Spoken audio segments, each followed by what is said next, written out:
சென்னையில் ஆம்னி பேருந்துகள் செல்ல அனுமதிக்கப்பட்ட வழித்தடங்கள் கொண்ட வரைபடத்தை தாக்கல் செய்ய வேண்டும் என்று தமிழக அரசுக்கு சென்னை உயர்நீதிமன்றம் உத்தரவு பிறப்பித்திருக்கிறது.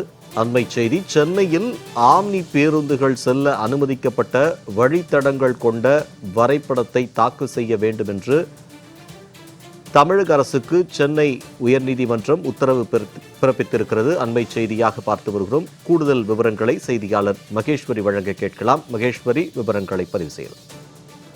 ஸ்ரீதர், சென்னை கிளாம்பாக்கத்தில் புதிதாக துவங்கப்பட்டுள்ள பேருந்து முனையத்தில் இருந்துதான் தென் மாவட்டங்களுக்கு செல்லக்கூடிய அனைத்து தனியார் பேருந்துகளும் இயக்கப்பட வேண்டும் என்று ஜனவரி 24ஆம் தேதி போக்குவரத்து துறை ஆணையர் உத்தரவு பிறப்பித்திருந்தார். இந்த உத்தரவை எதிர்த்துதான் தனியார் பேருந்து நிறுவனங்கள் சென்னை உயர்நீதிமன்றத்தில் வழக்குகளை தொடர்கிறார்கள்.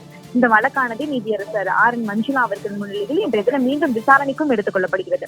அப்போது தமிழக அரசு சார்பில் ஆஜரான தலைமை வழக்கறிஞர் PS ராமன் அவர்கள் ஆஜராகி வாதங்களை முன்வைக்கும் போது, கூறப்பட்டு போரூர், தாம்பரம் ஆகிய இடங்களில் பயணிகளை ஏற்றி இறக்க அனுமதிக்கப்படும் என்று தெரிவித்தார். மேலும் பெருங்குளத்தூரில் மட்டும் பயணிகளை இறக்க மட்டும் அனுமதிக்கப்படும் என்று முடிவெடுக்கப்பட்டுள்ளதாக அரசு தலைமை வழக்கறிஞர் அவர்கள் தெரிவித்தார். மேலும் ஆம்னி பேருந்துகள் சார்பில் ஆஜரான மூத்த வழக்கறிஞர் விஜயநாராயணன் அவர்கள் ஆஜராகி வாதங்களை முன்வைக்கும் போது, அனைத்து ஆம்னி பேருந்து நிறுவனங்களும் கோயம்பேட்டில் தான் அந்த கேரேஜுகள் இருப்பதாகவும், கோயம்பேட்டில் இருந்துதான் பயணிகளை ஏற்றிக்கொள்ள அனுமதிக்க வேண்டும் என்ற ஒரு கோரிக்கையும் ஆம்னி பேருந்து நிறுவனங்கள் சார்பில் முன்வைக்கப்பட்டது.